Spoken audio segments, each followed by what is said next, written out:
No disease can exist in an oxygen-rich environment. Hello, welcome to the Josh Button Podcast, episode number 2. Today I want to talk about one of the fundamental practices that has worked out wonderfully for myself, breathwork. If you have paid attention to the biohacker health and wellness community, it has gained traction lately. You see it online. You probably have heard of Wim Hof by now. I hope so. He is the man, the Iceman. And when I found Iceman, it just so happened to be I was giving up alcohol, and I needed something to, I would say, manage at the very beginning. I would say manage the compulsions, the desire, the whatever, the will to go have a drink, to maybe engage in practices that would, not be as self-supporting. And wow, breath work was a tool from the very beginning.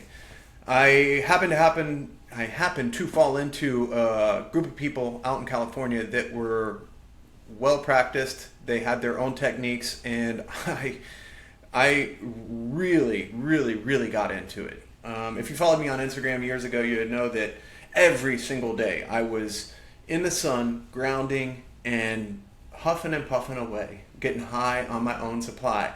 And I would call it that. I got high as a kite. And for an ex-user or for somebody who's experienced parties and, living a little bit recklessly, it was wild. It was wild to think that, maybe this whole time I was chasing something that I could have got just from oxygen and oxygenating my body properly. I kept this practice for months and months and months and months, and I realized what was happening during this time. My breathing was fundamentally changing. My digestion was changing. A lot of things as far as energy were really, really, really just progressively, they were changing, and it was absolutely just mind-boggling. I loved it. I wouldn't say I was addicted to anything at that time other than the practice of breath work and getting healthy. I was working out every day. I was going to the ocean. I was doing the breath work partially because I was surfing waves on this SUP, and I would take time underwater where, at the beginning when I would find myself in circumstances that were a little bit heavy, it was nerve-wracking. And I found a couple instances where I was like, wow, that could have been really dangerous just because I wasn't ready for it. A little hold down from a wave and a little bit too much pressure on yourself, all of a sudden your air is gone.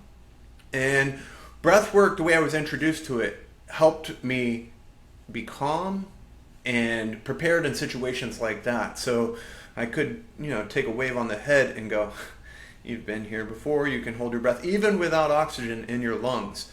That's why I think Wim Hof was so rad in the beginning, because of the apnea, because you go through a process where you're doing some deep breathing, but then you're exhaling and holding during exhales. And at first it was very uncomfortable.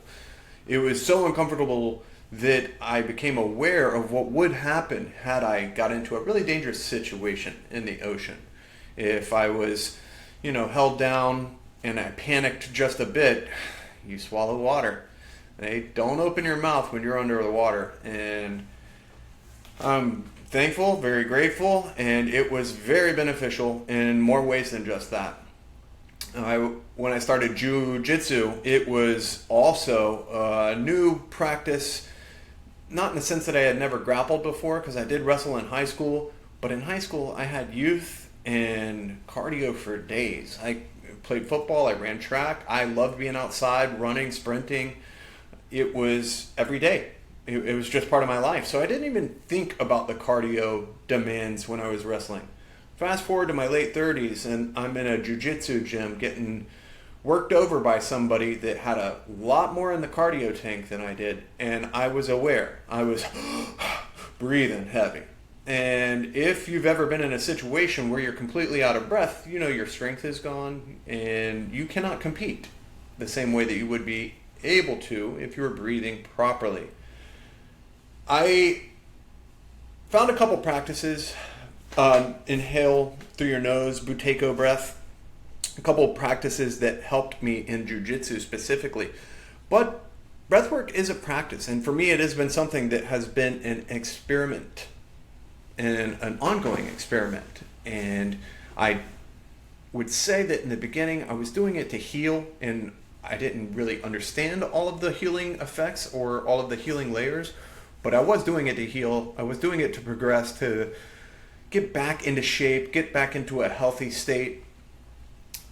Look, you can go weeks without food. You can go a week, 2 weeks, you can go a few days without water. You can't go 2-3 minutes without air. So it is the most fundamental therapy. As much as it is a necessity for all of us, a lot of us are walking around every day breathing improperly. Shallow breath is an issue. People that breathe just through their mouth is an issue. I had a deviated septum from high school on, and I really just didn't think I would ever be able to breathe through one side of my nose properly. But practice most definitely improved that. Practice. It wasn't overnight. It wasn't just Wim Hof, deep breathing, box breathing, which I think you should go and take some time online and learn about the different breathing techniques. That way you can implement different versions into your own practice. And you don't know what's going to be the most beneficial for you. Anxiety, people have anxiety because they're shallow breathing, and deep breathing is going to benefit them greatly. Where some people want to use this specifically for performance. And the performance breath, the Wim Hof, I found before surfing, before jiu-jitsu, before you even do your day or start your day, was absolutely a riveting tool. It was as much of a tool as doing curls or doing push-ups or pull-ups. Breathing properly will fundamentally change your game in jiu-jitsu. It'll change your performance in the gym. It will help you sit down and do things like this when you have work to get done in a calm, focused manner. Breathing properly is going to facilitate much better performance. I love grounding. Get out in the morning, put my feet on the ground, get some sun to help my circadian rhythm, and just sit there and get some real good breath, get oxygen into my lungs, and start my day that way. Whenever I'm feeling sick, whenever I'm feeling a little bit off, I know fasting is generally the first thing I'm thinking about. If I'm feeling like I have some kind of internal issue, stomach issue, or I'm not digesting properly, I'm going to fast. I'm not going to just try and eat things away. But breath work and focused, deep, slow breath work has facilitated me feeling better in all kinds of circumstances. I remember back a few years ago now, I had that Whoop. It is a device that you wear on your wrist, and you monitor and track your sleep, your HRV, different health scores. The breath work alone, it wasn't the breath work alone, but the breath work most definitely helped with all of those numbers. I was comparing myself to friends and associates that had the same device, and we were comparing numbers, and the breath work was absolutely one of the only differences between me and them. And I knew the differences that I was having in comparison, it was attributed to the breath work. Calm, nice HRV, great sleep scores. I did get rid of that. I want to actually get an Aura ring so I can start tracking these numbers again. But the Whoop on the wrist just didn't work out for me. Long story. It might work for you. It didn't work for me. It is one of those things that you can get your numbers, get the results up front, and then do something like this breathwork practice to follow along, see progress, see how it changes your sleep, see how it changes your performance. If you're going to the gym, if you're doing something like I do, jiu-jitsu, you'll definitely see amazing results. And I think before I would ever consider even supplements or any of the other things that go in hand with athletic performance and with health and wellness, breathwork above all has It's been paramount to my own personal journey, my own escape from the habits that I knew weren't facilitating growth, and it really helped me instill willpower. It really, really, if I was desiring or having a moment where I just wasn't feeling like myself, or I wanted to go and outsource feeling like even smoking weed, I remember do breath work, and it's a restart, it's a reboot. You get one good breathwork session in, and the colors are brighter, you see clearer, you're thinking clearer, your imagination and your creativity comes up just as if you had smoked something or you had done some practice that you normally would outsource to some other method. It is by far the best thing I found since I stopped drinking. And if I can pass that on to you, then I'm grateful. I think you'll see results. I think that you'll develop a practice and you will adapt. Your body will have different demands placed upon it as soon as you sit there and you turn off the monkey mind and you relax and you force yourself to get these deep counts. All of the parts of it, the components of it, are good for us. There's just no way I could deny that. That's the best piece of advice I offer somebody to begin with, especially if you're wanting to change something about your life. Change your breath first. See how good you can become at breathing, at stillness. It leads you into a place where if you've never meditated or you do meditation, it's effortless almost. If you want to sit down and totally relax, get your train of thought, I wouldn't say under control, but a relaxed train of thought so you can see what actually is coming up. They say when you sit down and you meditate, you just watch the thoughts as they come. That way you can start to do a self-audit of, what's actually going on subconsciously and make conscious notes about it. I mean, if we have negative thought processes and things that creep up and we're not aware of it, it's an affliction. All of us have this. We all have something underlying that's, driving from time to time.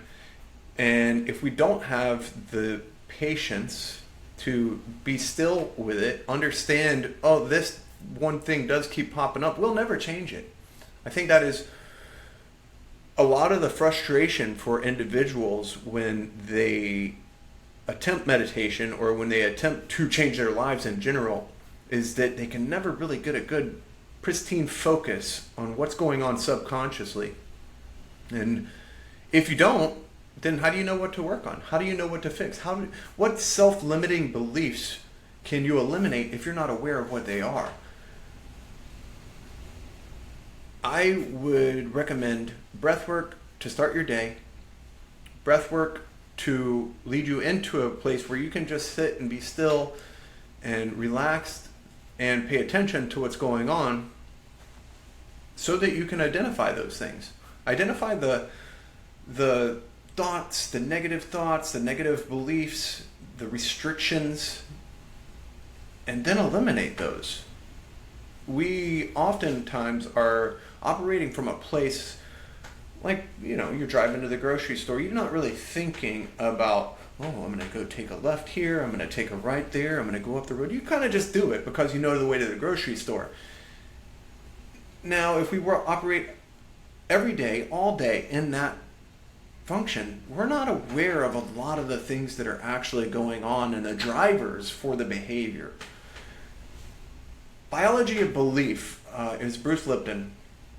Changed my life in the regard that I now knew I could do anything, but I had to first identify the limiting beliefs, the conversation that was going on inside that I wasn't really aware of. And if I couldn't put my finger on it, if I could never actually find the little things that I was doing that were a detriment to production or to the things that I wanted to achieve or my goals, then how was it going to change them? I do recommend that book, by the way. Or even go online, go to YouTube and just punch in Bruce Lipton and Biology of Belief. It's one of the stumbling blocks or the roadblocks for individuals when they go into a gym and they start to work with a personal trainer, or they look to work with a personal trainer and they have a goal of, oh, I want to lose weight. I'm going to go pay whatever per hour for this individual's expertise, for him to show me what workouts to do. You can go work out 7 days a week. If you have self-limiting beliefs, or you don't believe you're going to lose the weight, it's going to be very difficult for you to lose the weight, and especially keep it off. Even if you do go full steam ahead and really, dive into a regime, a fitness regime that you haven't done before, and maybe you make some changes in your diet, and you go full steam ahead and you attack it proactively, to stick with it or to keep the changes and instill habits, you have to believe that those results are achievable and that you can really maintain that lifestyle. I think that's one of the issues with people in business as well. They start businesses and then they're not aware of limitations that they have in their own subconscious, limitations that they have in their belief system from maybe childhood or from comparison to other people. Oh, I'm not as good as that guy at this, so I'll never make the money that he's making in this line of work or in that business. And sometimes we're not aware of it. We're just not aware of it. I think that's the first step, and really what I want to give you today is that perhaps you will learn all kinds of things about yourself and be able to not manipulate, but to change your goals or to facilitate bigger dreams, bigger goals, if first you just focus on your breath. You get yourself to a state of proper breathing, you're going to feel better. You're going to perform better on whatever it is you're doing now, but it might also allow you to be still enough, relaxed enough to start to understand things that keep coming up that you weren't aware of before, and make the change. Like, we are not limited. Faith that I can do more than I'm aware of now is as important part of my life as anything else. I want to keep raising the bar. I can't keep raising the bar if I don't address the things that are holding me back. And to become aware of them, that is the first thing, especially for myself. Breathwork. Go check out Wim Hof. Check out the Iceman. Even if you're not going to go jump in an ice tub tomorrow, do the breathing techniques. I would love to know what your thoughts are on it. If it works for you as well as it has worked for me initially, it might take a little bit of time. It took me a little bit of time to really get into a nice, deep, slow practice because of the things that were going on in my head and because of the everyday hustle and bustle, and you want to get results from things instantly. This one, for some people, you will get instant results. You'll notice changes in your mood, changes in your performance. For others, you will have to work on it for a little bit, but I assure you, if you work on your breath and you make it a consistent practice, it's going to benefit you as much as any other practice there is out there, yoga or meditation, and it'll actually facilitate both of those working much better for you, and you being able to do more in each of those practices almost instantly. That I am aware of, and I know. I am a pretty flexible guy. I've stretched for my entire adult life. Have a real focus on mobility. I want to be able to move around as I get older.